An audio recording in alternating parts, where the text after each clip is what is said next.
زندان قسط نمبر 19۔ شام سے ذرا پہلے وہ ایک ایسی جگہ پر پہنچ گئے جہاں سے ایک کشادہ راستہ مسلسل ڈھلان کی طرف چلا گیا تھا۔ وہ لوگ اس ڈھلوانی راستے پر اترتے رہے اور بالآخر ایک جگہ رک کر پاؤں ڈالنے کے لیے کسی مناسب جگہ کی تلاش میں ادھر ادھر گھومنے لگے اور بالآخر انہیں ایک کھو نظر آ گئی۔ وہ جیسے ہی کھو میں داخل ہوئے، ان کی نظریں سب سے پہلے جلے ہوئے کوئلوں اور اجری لکڑیوں پر پڑی۔ ان سے ذرا فاصلے پر خشک لکڑیوں کا انبار لگا ہوا تھا۔ ان کوئلوں اور اجری لکڑیوں کو دیکھ کر اندازہ لگایا جا سکتا تھا جیسے انہیں حال ہی میں جلایا گیا ہو۔ قابوس نے کچھ خشک لکڑیاں کوئلوں اور اجری لکڑیوں پر ڈال دی اور ماچس کی تیلیوں سے انہیں جلانے کی کوشش کرنے لگا۔ بالآخر وہ آگ جلانے میں کامیاب ہو گیا اور اپنے ساتھی کی طرف دیکھتے ہوئے بولا، لگتا ہے ہم کسی آبادی کے قریب پہنچ رہے ہیں۔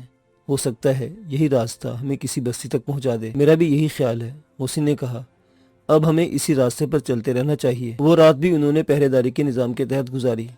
اب انہیں صرف پانڈے سے خطرہ تھا، مگر رات خیریت سے گزر گئی اور صبح ہوتے ہی وہ اس راستے پر چل دیے۔ وہ دن بھر چلتے رہے۔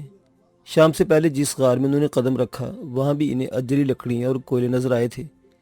ان کوئلوں اور اجری لکڑیوں کو دیکھ کر اندازہ ہوتا تھا جیسے ایک دو روز پہلے ہی یہاں آگ جلائی گئی ہو۔ موسی نے لکڑیاں جمع کر کے آگ جلا لی۔ قابوس ایک جلتی ہوئی لکڑی اٹھا کر غار کا معائنہ کرنے لگا۔ تقریباً 10 گز آگے جا کر غار دائیں طرف مڑ گیا۔ قابوس جیسے اس طرف گھوما، اس کی آنکھیں حیرت سے پھیلتی چلی گئی۔ یہاں جانوروں کی کھالوں کا ایک انبار سا لگا ہوا تھا۔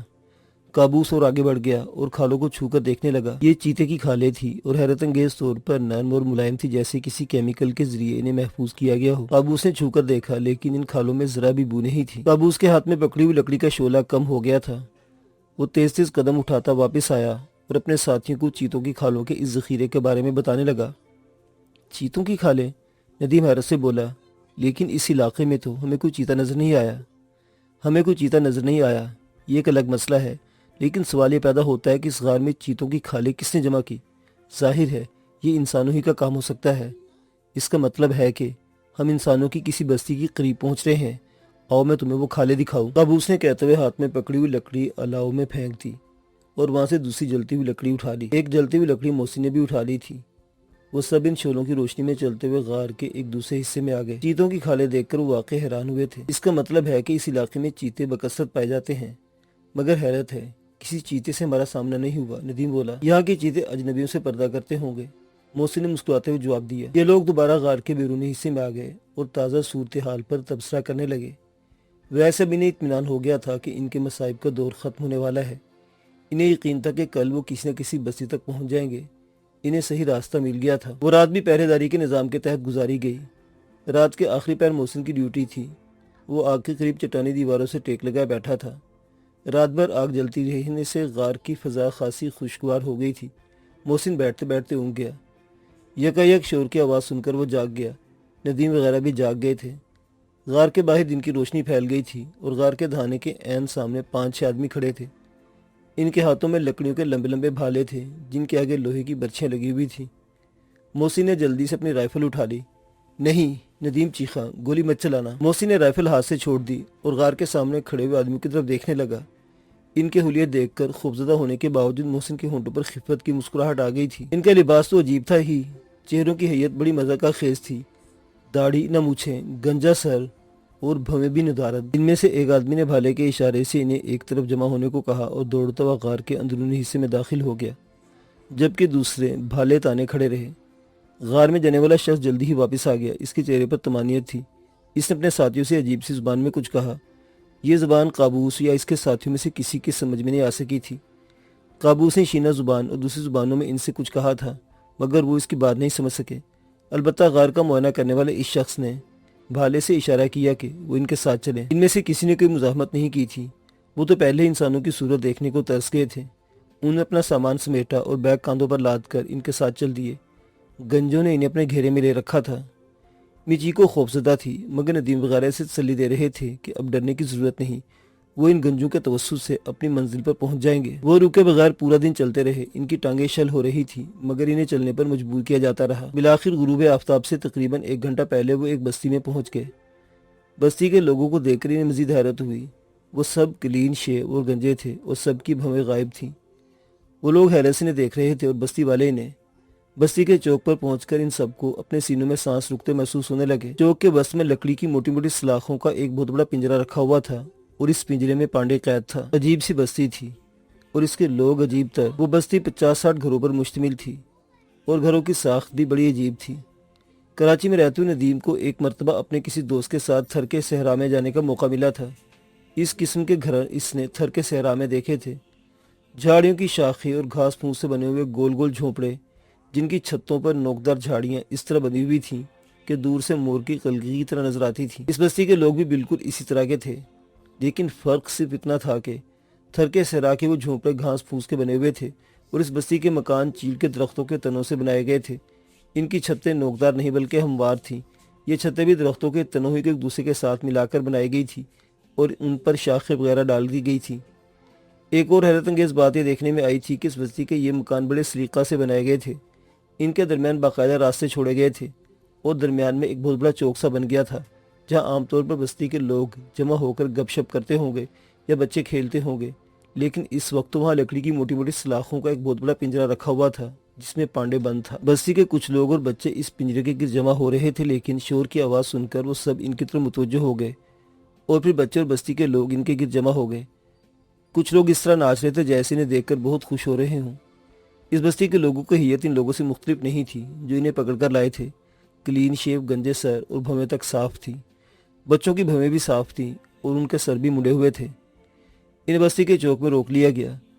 مچیکو ندیم کے ساتھ چپکی جا رہی تھی، خوف سے اس کی حالت بری ہو رہی تھی۔ ندیم اور قابوس وغیرہ ادھر ادھر دیکھ رہے تھے۔ ہر مکان کے دروازے پر چیتے کی کھال لٹکی ہوئی تھی۔ ان کے گرد جو لوگ جمع تھے ان میں جوان لڑکیاں اور ادھیڑ عمر عورتیں بھی تھیں۔ عورتوں کے سر اور بھویں بھی صاف تھیں اور انہیں جسم کی مخصوص ساخت ہی سے پہچانا جا سکتا تھا۔ بستی کے لوگوں کے لباس بھی چیتے کی کھال سے بنے ہوئے تھے۔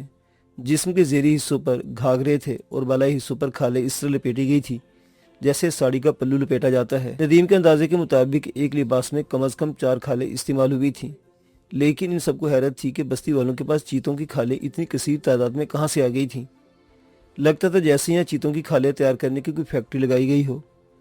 انہوں نے اس غار میں بھی کھالوں کا ڈھیر دیکھا تھا جہاں انہوں نے پچھلی رات گزاری تھی۔ وہ گنجے نے غار سے پکڑ کر دن بھر کے سفر کے بعد اس بستی میں پہنچے تھے، لیکن راستے میں انہیں کہیں بھی کوئی چیتا نظر نہیں آیا تھا اور نہ ہی پہاڑوں میں کہیں چیتے یا شیر کی دھاڑ سنائی دی تھی۔ لیکن کھالوں کی کثرت بتا رہی تھی کہ اس علاقے میں شیروں اور چیتوں کی بہتات ہوگی۔ انہیں چوک میں روک لیا گیا تھا۔ کچھ ہی دیر بعد چند آدمی اس طرح کے 2 بڑے بڑے پنجرے کہیں سے اٹھا لائے۔ ان پنجروں کو بھی پانڈے والے پنجرے کے قریب رکھ دیا گیا۔ ایک پنجرے میں مچیکو اور محسن، دوسرے میں ندیم اور قابوس کو بند کر دیا گیا۔ یہ کون سی بستی ہے؟ ندیم نے قابوس کی طرف دیکھتے ہوئے پوچھا۔ مجھے بھی حیرت ہو رہی ہے کہ ہم کہاں پہنچ گئے ہیں۔ میں نے تو اس قسم کی بستی کے بارے میں کبھی سنا نہیں، قابوس نے جواب دیا۔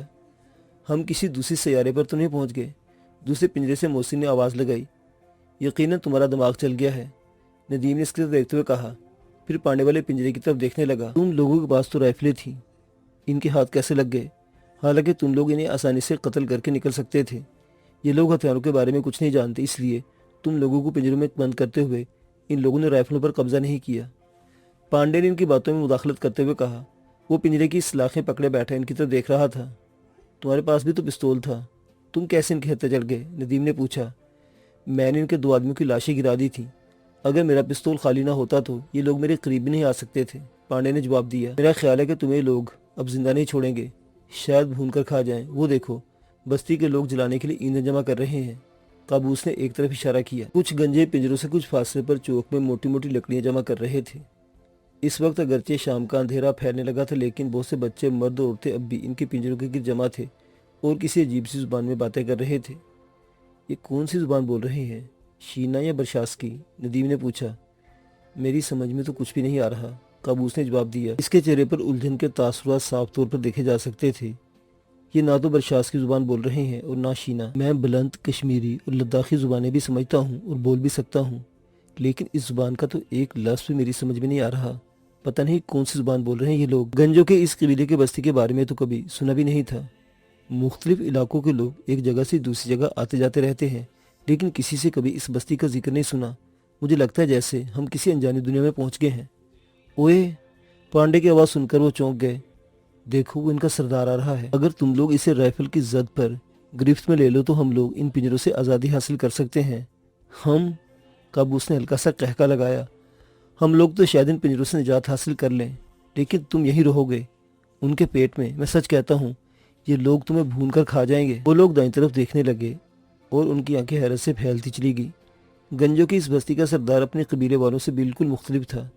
اس کے سر پر سنہری بال تھے، لمبے ریشمی سنہری بال جو عورتوں کی طرح اس کی پوچھ پر لہرا رہے تھے۔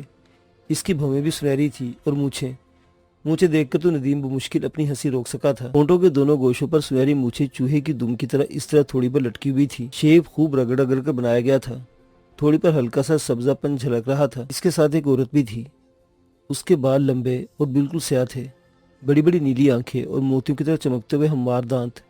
وہ بے حد حسین عورت تھی۔ وہ اپنی بستی کی تمام عورتوں سے دراز قامت تھی۔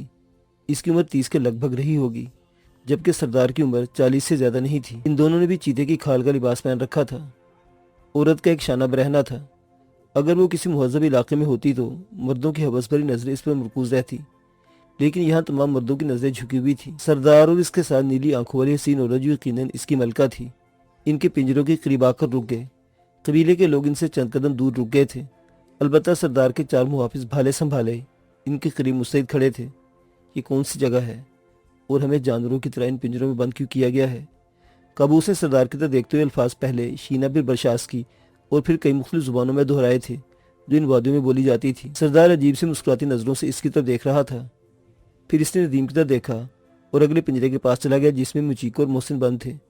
مچیکو کو دیکھ کر سردار کی آنکھوں میں عجیب سی چمک آ گئی۔ وہ کچھ دیر اسے دیکھتا رہا، پھر اپنے محافظوں کی طرف مڑ کر کچھ کہنے لگا۔ 2 محافظوں نے آگے بڑھ کر پنجرہ کھول دیا اور مچیکو کو پکڑ کر باہر کھینچنے لگے۔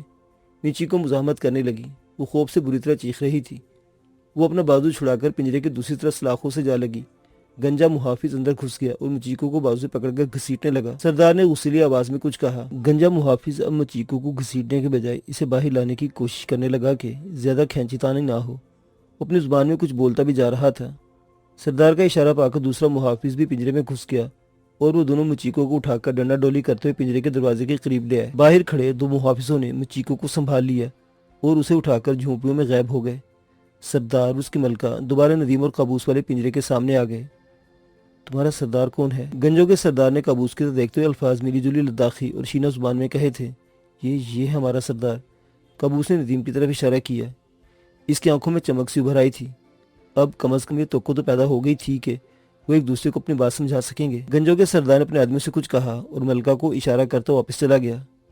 چوک میں مکانوں کے سامنے جگہ جگہ مشلیں روشن کر دی گئی تھی جن سے عجیب ناگوار سی بو اٹھ رہی تھی۔ ان شعلوں میں غالباً کسی جانور کی چربی جلائی جا رہی تھی۔ سردار اور ملکہ کے جانے کے تھوڑی دیر بعد ایک گنجے نے پنجرے کا دروازہ کھول دیا اور ان دونوں کو باہر آنے کا اشارہ کیا۔ وہ دونوں اپنی رائفلیں لے کر پھرتی سے باہر آ گئے۔ ان کے بیگ ابھی ان کے کندھوں پر ہی تھے۔ چوک میں اب الاؤ روشن کر دیا گیا تھا اور لوگ الاؤ کے گرد جمع ہو گئے تھے، مگر ان سب کی نظریں ابھی انہیں پر مرکوز تھیں۔ وہ دونوں گنجے محافظ قابوس اور ندیم کو لے کر بستی سے نکل کر تقریباً 50 گز دور ایک چٹان کی طرف چلنے لگے۔ اس چٹان کے ساتھ ملا ہوا ایسا ہی لکڑی کا جھونپڑا بنا ہوا تھا۔ اس جھونپڑے کے دروازے پر بھی چیتے کی کھال کا پردہ پڑا ہوا تھا اور دائیں بائیں 2 مشلیں جل رہی تھی۔ دروازے کے سامنے گنجا محافظ بھی کھڑا تھا جس نے لوہے کا وزنی بھالا اٹھا رکھا تھا۔ ان کے قریب آتے ہی گنجے محافظ نے پردہ اٹھا دیا اور وہ دونوں اپنے ساتھ آنے والے محافظوں کے ہمراہ اندر داخل ہو گئے۔ ہٹ کے اندر زمین پر کھالیں بچھی ہوئی تھی اور پچھلی طرف چٹان کی دیوار میں ایک راستہ نظر آ رہا تھا۔ وہ لوگ اندر داخل ہو گئے اور پھر ان دونوں کی آنکھیں حیرت کے باعث کھلی کی کھلی رہ گئی۔ یہ کوئی قدرتی غار نہیں تھا بلکہ چٹان کے اندر سے کاٹ کر باقاعدہ مکان بنایا گیا تھا۔ 2 راہداریاں اور کئی کمرے تھے۔ چٹانی دیواروں کو رگڑ رگڑ کر اس سے چکنا بنا دیا گیا تھا جیسے پلستر کیا گیا ہو۔ راہداریوں میں دیواروں پر جگہ جگہ مشلیں روشن تھیں لیکن دھواں بالکل نہیں تھا۔ غالباً چھت کی طرف ایسے تاقچے بنے ہوئے تھے کہ دھواں ان کے راستے اوپر چھت میں کہیں غائب ہو رہا تھا۔ محافظ انہیں ایک کمرے میں لے گئے۔ یہاں سنہری بالوں والا قبیلے کا سردار اور اس کی ملکہ ایک مسند پر پراجمان تھے۔ فرش پر بھی کھالیں بچھی ہوئی تھیں۔ سردار کے اشارے پر لوگ بیٹھ گئے۔ تم لوگ کون ہو اور اس طرف کیسے آ گئے؟ سردار نے قابوس کی طرف دیکھا۔ قابوس چند لمحے خاموش رہا، پھر اس نے پوری داستان کہہ ڈالی۔ آخر میں وہ کہہ رہا تھا، ہم نکلے تو گمشدہ جہاز اور اس کے مسافروں کی تلاش میں تھے لیکن خود بھٹک گئے۔ اس بھٹکنے میں اس فید بھیڑے کا بھی بڑا ہاتھ ہے جو ہماری جان کا دشمن بن گیا تھا۔ اس سے بچنے کے لیے ہم راستے بدلتے رہے اور پھر ہمارا ایک ساتھی غداری پر اتر آیا۔ اس کی نیتیں شروع ہی سے خراب تھی اور وہ ایک خاص مقصد کے تحت ہماری پارٹی میں شامل ہوا تھا۔ اس نے ہمارے ایک آدمی کو بھی کھڈ میں گرا کر مار دیا